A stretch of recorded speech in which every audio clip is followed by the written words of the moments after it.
सांगलीच्या चिकुर्डेतील शेतकऱ्याचा भन्नाट जुगाड. पिके आणि जनावरांचे संरक्षण करत वन्यजीवांनाही दिला दिलासा. वाळवा तालुक्यातील चिकुर्डे येथील शेतकरी संदीप पांडुरंग भोसले यांनी आपल्या कल्पकतेच्या जोरावर शेती व जनावरांचे संरक्षण करताना वन्य प्राण्यांना इजा न पोहोचवता एक अनोखा मार्ग शोधला आहे. त्यांच्या या जुगाडाची सध्या परिसरात जोरदार चर्चा सुरू आहे. चिकुर्डे करंजवडे मार्गावरील भोसले वस्ती परिसरात काही दिवसांपूर्वी बिबट्याने गोठ्यातील गायीच्या पिल्लावर हल्ला करून त्याचा बळी घेतला होता. या घटनेमुळे भोसले कुटुंब चिंतेत सापडले. त्यांनी वनविभागाकडे तक्रारही केली. पंचनामा झाला असला तरी अद्याप भरपाई मिळाली नसल्याने शेतकरी हवालदिल झाले होते. मात्र परिस्थितीसमोर हार न मानता संदीप भोसले यांनी स्वतःच उपाय शोधण्याचा निर्णय घेतला. त्यांनी बाजारातून आवाज निर्माण करणारे यंत्र आणले.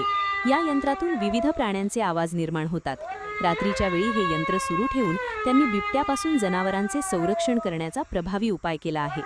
याचबरोबर दिवसा माकडांच्या उपद्रवामुळे आंबा व मका पिकांचे नुकसान होत होते. त्यावरही त्यांनी उपाय म्हणून हेच यंत्र बांबूला बांधून शेतात उंचावर बसवले. यंत्राचा मोठा आवाज परिसरात घुमताच माकडे त्या भागातून दूर पळू लागली.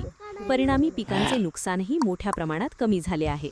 विशेष म्हणजे या उपायामुळे कोणत्याही वन्य प्राण्याला इजा न होता त्यांना केवळ दूर ठेवण्यात यश आले आहे. त्यामुळे शेतीचे संरक्षण आणि वन्यजीव संवर्धन यांचा सुंदर संगम साधला गेला आहे. संदीप भोसले यांच्या या कल्पकतेचे परिसरातून कौतुक होत असून इतर शेतकऱ्यांसाठीही हा एक मार्गदर्शक आदर्श ठरत आहे. त्यांच्या या जुगाडामुळे शेती वाचवा आणि वन्यजीव जपा हा संदेश प्रभावीपणे पुढे येत आहे.